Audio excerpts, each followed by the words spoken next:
그녀는 48세의 늦은 나이로 독립운동에 투신하였고 손가락을 3번이나 잘라 혈서를 써 여자 안중근으로 불리는 등 만주의 조선인치고 그녀에게 존경을 표하지 않는 이가 없었다.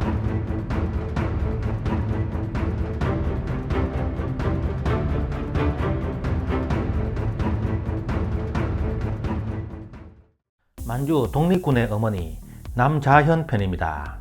1872년에 태어나서 1933년 8월 22일까지 61세를 살았다. 남자현은 경상북도 안동시 일직면 송리리에서 유학자 남정한의 1남 3녀 중 막내딸로 태어났다.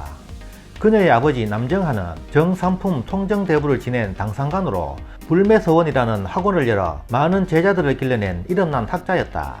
남자현은 이런 아버지 밑에서 학문을 배워 7살 때 이미 한글을 깨치고 8살엔 한자를 배워 작문할 줄도 알았다.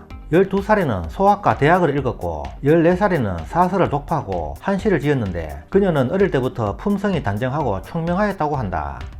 19세인 1891년 남자현은 영양군 석보면 닭곡리에 거주하는 아버지의 제자 의성 김씨 김영주와 결혼하였다. 그러나 남편 김영주는 1895년 을미사변 때 의병을 일으켰다가 결혼 5년 후인 1896년 7월 진보군 진보면 흥구동에서 있었던 전투에서 전사하였다.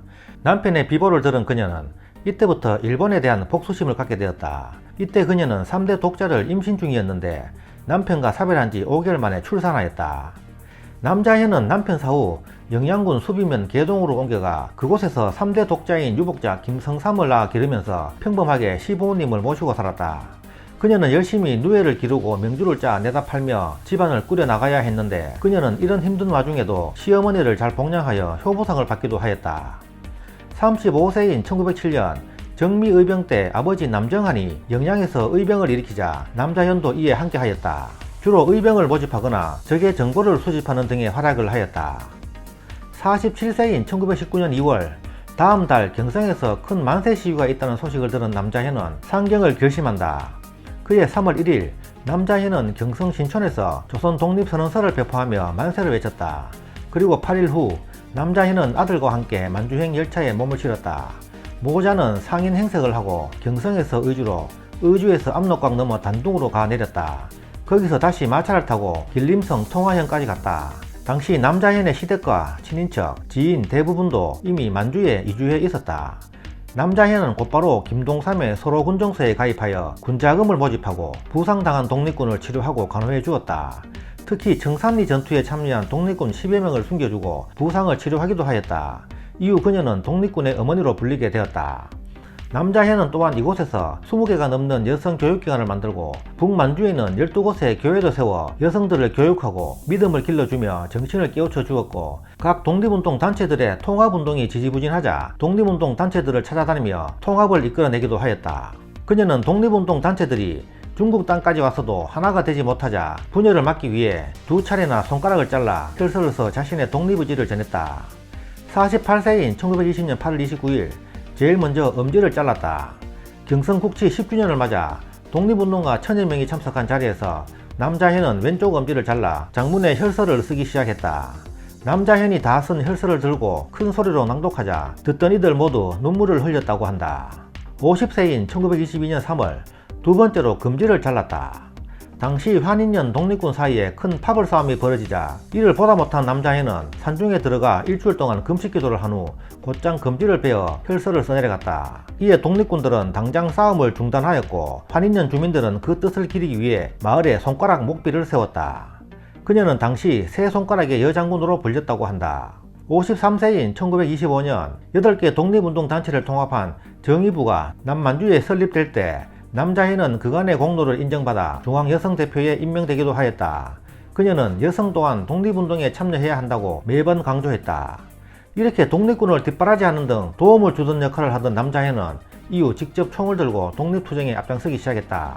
54세인 1926년 4월 중순 남자현은 사이토 총독을 암살하기 위해 남자대원 2명과 함께 경성부에 잠입하였다. 때마침 며칠 후인 4월 26일 순종이 갑자기 승하하는데 순종의 장례식 때 사이토 총독이 올 것을 예상하고 혼란한 틈을 이용해 이날을 거사일로 정하였다.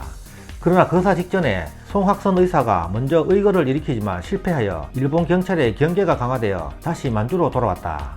55세인 1927년 길림에서 김동삼, 안창호 등 47명이 공산당원으로 몰려 중국 검찰에 근거되자 지성으로 간호하며 석방운동에 온 힘을 기울였다.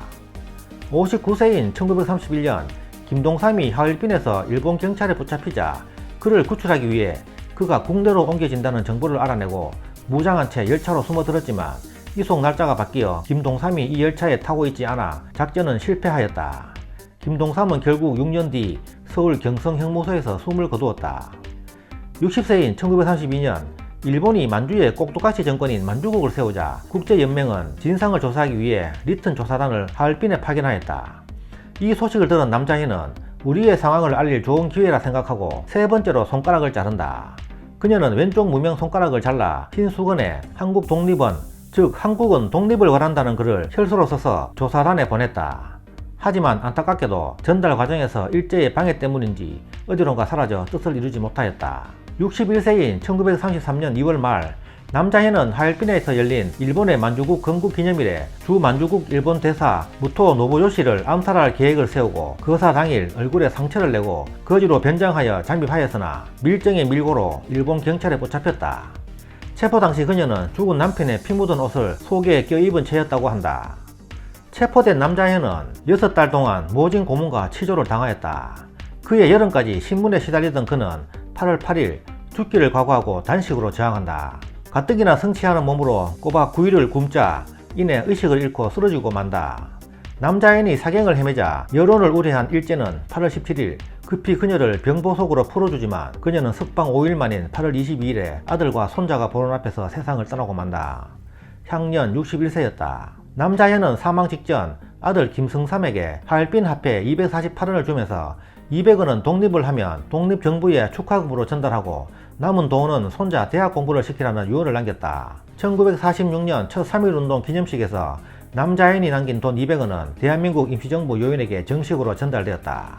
아들 김승삼은 이후 육군사관학교 특채 8기로 6.25에 참전했다. 그녀의 손자 김시련은 하얼빈 농대를 나온 후 경북 김천농고 교장을 지냈고 또 다른 손자 김시복은 김영삼 정부 시절 국가보훈처 차관을 지냈다.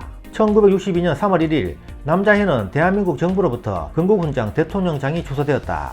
이때 추서된 58명의 독립운동가 중 여성 독립운동가는 남자현이 유일했다.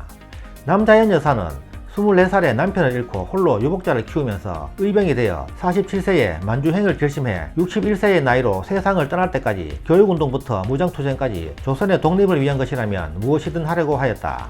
그녀는 48세의 늦은 나이로 독립운동에 투신하였고 손가락을 3번이나 잘라 혈서를 써 여자 안중근으로 불리는 등 만주의 조선인치고 그녀에게 존경을 표하지 않는 이가 없었다.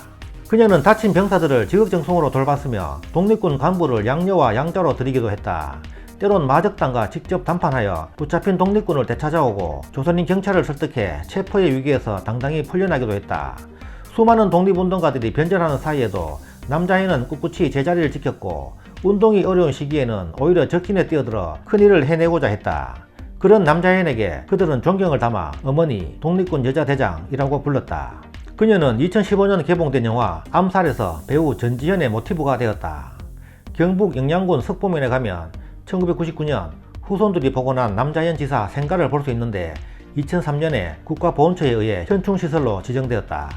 그녀는 사후 하얼빈 외국인 공동묘지에 묻혔으나 1958년 하얼빈시 도시건설 대약진 때 시내에 있던 묘지가 모두 20km 떨어진 황산묘지로 옮겨지면서 그녀의 묘소가 사라졌다. 1998년 후손들이 그녀의 유해를 찾으려고 했으나 찾지 못하였다. 1967년 서울 국립현충원에 그녀의 묘가 조성되었으나 유해를 찾지 못하여 가묘로 조성되어 있다. 지금까지 남자현 지사 편이었습니다.